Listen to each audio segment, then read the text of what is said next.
Welcome back.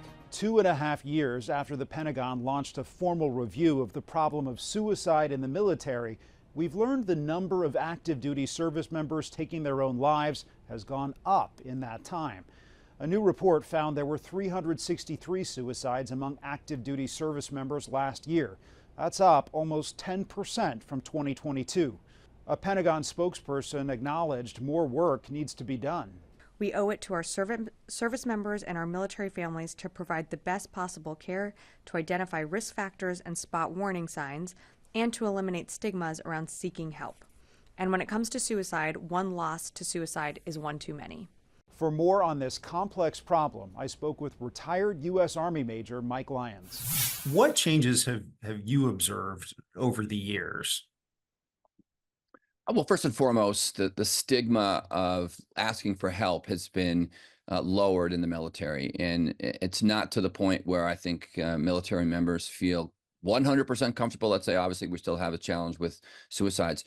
But you go back 20 years ago, it was clearly something that people did not do. They didn't reach out for help when it came to this mental health condition. Now there is much more openness. There's much more awareness towards asking for help when it comes to someone contemplating taking their life.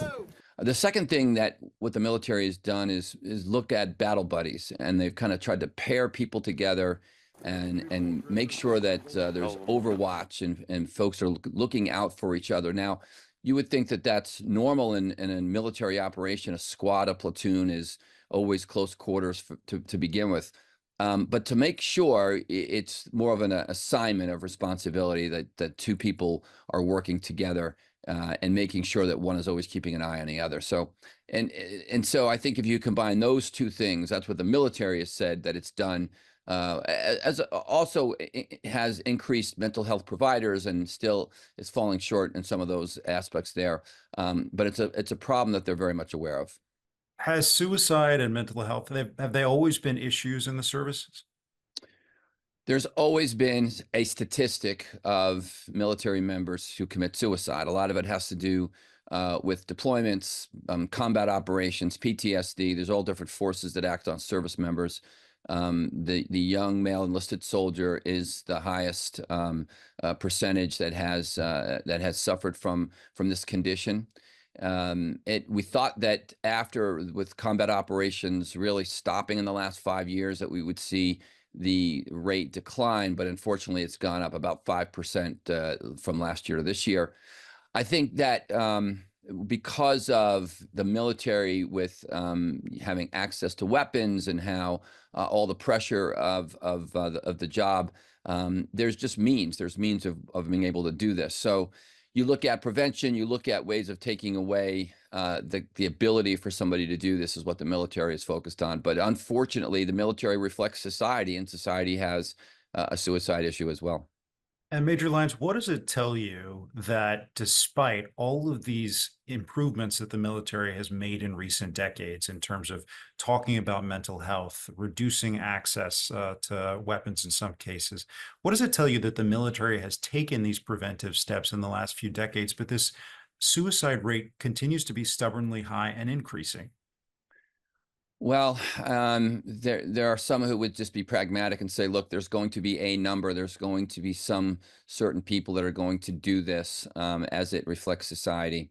I think like anything else, the military tries to get out in front of it, and with the measures that it's taken, it's not that, there's statistical anomalies that take place for increased populations, but the intent was it tells you that perhaps the deployments and the forces acting on the military are still too high. And so I think that'll cause strategically to look down the road and say, okay, what can we do to make sure that we have a military that's fit and ready to fight, but that we're also not putting so much pressure on the people that are serving that they feel compelled that they have to take their life to get out of it, because that's really what they're doing. They're escaping out of the military.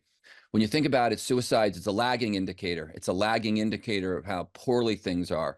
It's not something that to get out in front of it means that you've been well out in front of it, and you won't know how good you've done until some kind of future date and time. So the military will continue to hire healthcare professionals, look for that buddy system, look to make sure that means are not easily available to individuals, and then just making sure that it's okay not to be okay. It's okay to remove that stigma of reaching out to try to get some help. The mission to fix this really never ends. Major Mike Lyons, thank you. Yep, thanks for having me. Overall, mental health for veterans is also a major problem. The Department of Veterans Affairs says 7% of veterans will experience PTSD. And for those who served in conflicts this century, that number is 15%. Dogs for Valor is a Kansas-based organization that trains dogs to help manage their owners' symptoms, like depression and anxiety. The group can match a service dog with a veteran or first responder in need. Many veterans first come to the program on edge, even afraid to be in public spaces. They're isolated, they're very nervous, they won't make eye contact, some won't leave the house at all.